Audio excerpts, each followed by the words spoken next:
Дараагийн мэдээ. Instagram орчинд 79.1 мянган дагагчтай Чингис гэх залуу насан туршаагүй охиныг контент хийх нэрээр зочид буудалд дуудсан байгаа.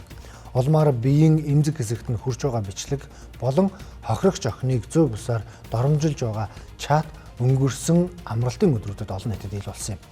За уг нь энэ үйлдэлүүдийг зөрчил болон эрүүгийн хуулиар хариуцлага хүлээх зохицуулттай байдаг. Гэвч энэ талаарх гомдол ирээгүүд бол загдрын байгууллагаас шалгаж эхлэх үгс мэдээлэл өгч байна. Хэрвээ хүүхдийг дуу дүрсийг нь ашиглаж бичлэг хийж янз бүрийн сурталчилгаа рекламад ашигласан эсвэл хүүхд түүний эцэг их асран хамгаалагчаас зөвшөөрөл авахгүйгээр олон нийтийн сүлжээнд хүүхдийн үйлдэл бүхий бичлэг дүрсийг байршуулсан иргэнийг дор хаяж 500 мянган төгрөгөөр торгох хуультай.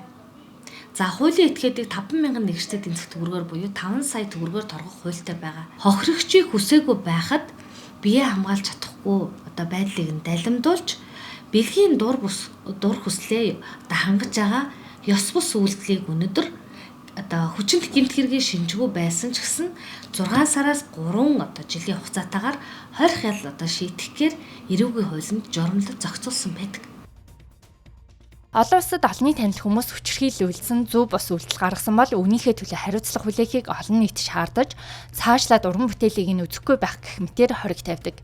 Гэтэл манад энэ нь хангалтгүй байгаа нь олонний танил хүмүүс хийсэн хэрэгтээ гэмшихгүй байх, хариуцлага хүлээхгүй байх нөхцөлийг бүрдүүлж байна. Тэр бүхий л хохирогчийг буруутгах хандлагч гарах болсон.